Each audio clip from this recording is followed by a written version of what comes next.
Hi, Lyra and Fiona. I'm going to read the book, Gus Was a Friendly Ghost, to you today. Here we go. There's a picture of Gus and his little friend, the mouse. There once was a friendly ghost by the name of Gus. He lived in an old house in the country with apple trees and lilacs in the yard. Mr. and Mrs. Scott and their twins, Susie and Sammy, lived there too.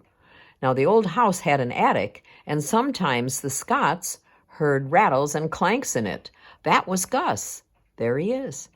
The Scotts didn't believe in ghosts, so they didn't believe in Gus.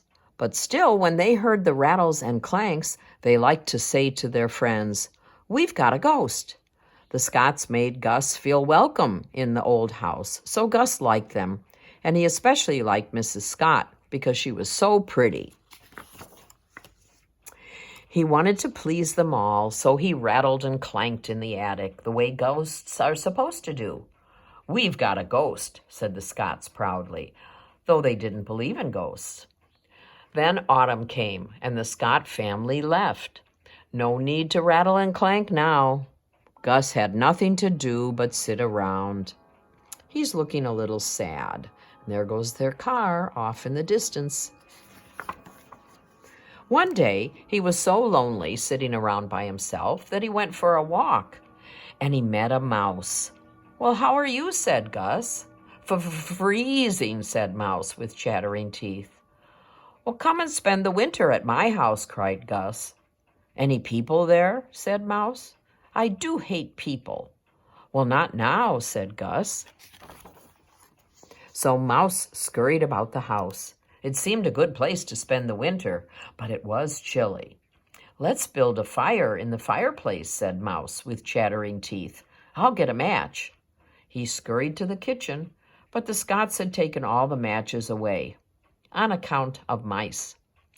"Bother," cried Mouse. Gus had never built a fire. Ghosts never get cold. But he wanted Mouse to be happy in his house, so he said some ghostly words he knew, and a fire began to blaze in the fireplace. "Well," said Mouse with delight, "let's have a bite. I'll look in the cupboard."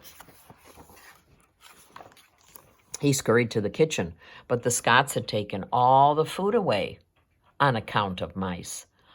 "Bother," cried Mouse. Gus had never cooked a meal. Ghosts never get hungry. But he wanted Mouse to be happy.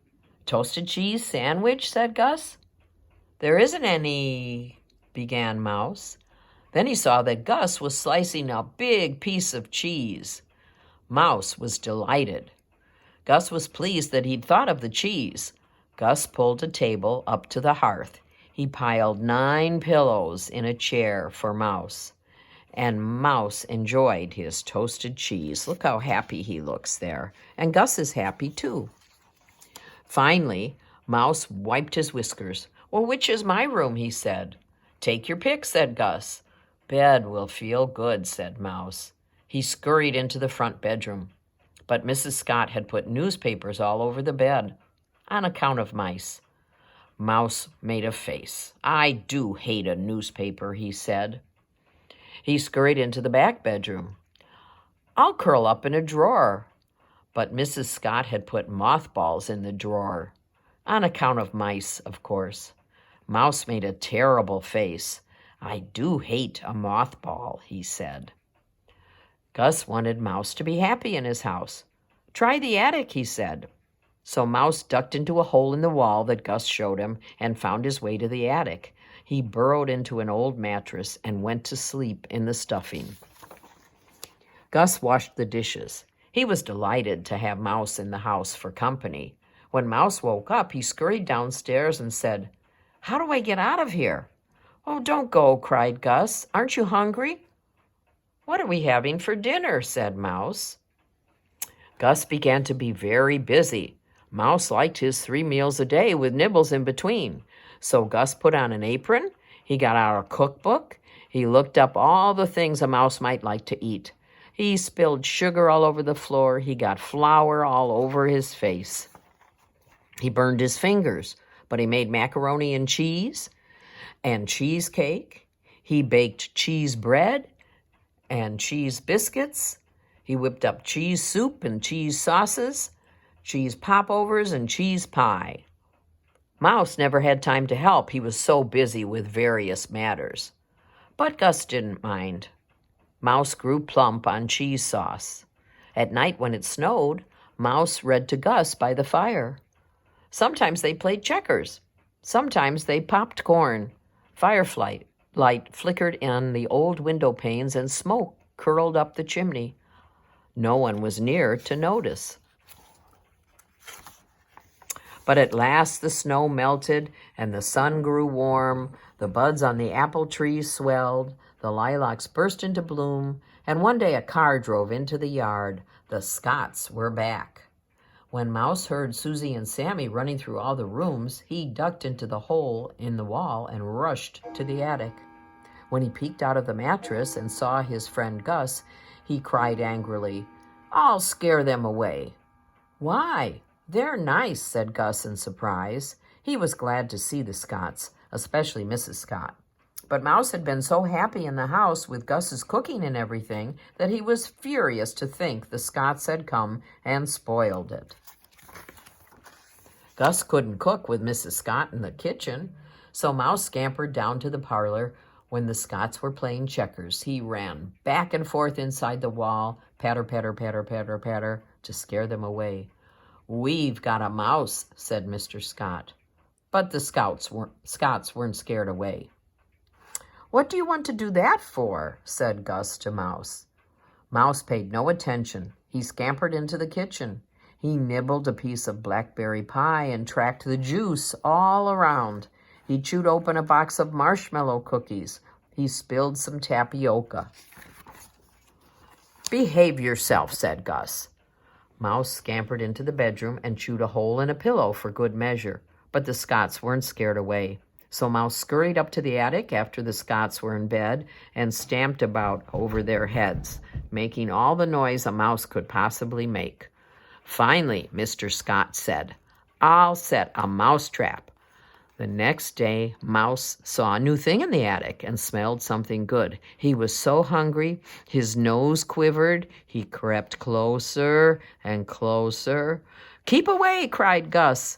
"It's cheese," cried Mouse. "It's a trap to catch you." He put up a sign that said danger. When Mr. Scott didn't catch Mouse, he set another trap. Then another. Gus kept putting up signs that said, "Beware, halt, look out, danger." "Gus, why can't you folks get along?" cried Gus. But the more mouse traps Mr. Scott set, the more Mouse stamped about among the danger signs to scare the Scotts away. Gus began to be really worried. He didn't want his friends, the Scotts, bothered, and he didn't want his friend Mouse hurt. "I'd never forgive myself if anything happened," he said. Then one day, Mouse became so determined to scare the Scotts out of the house that he popped up on a kitchen shelf bold as brass.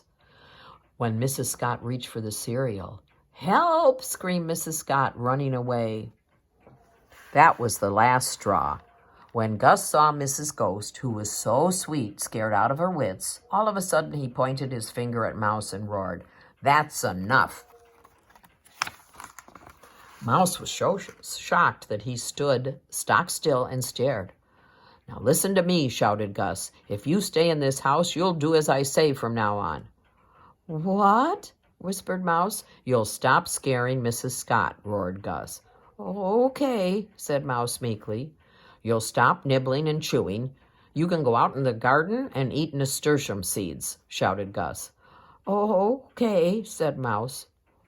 "You'll keep quiet while the folks play checkers." "I'll walk on tiptoe," said Mouse. "You'll stop stamping around the attic. I'm the only one allowed to make a noise in the attic." "I'll be as quiet as a mouse," said Mouse. "All right," said Gus with a sigh of relief. And then he saw how meek and scared Mouse looked. "It's just till the folks go away," he said kindly. So Mouse tiptoed about the house and ate nasturtium seeds in the garden.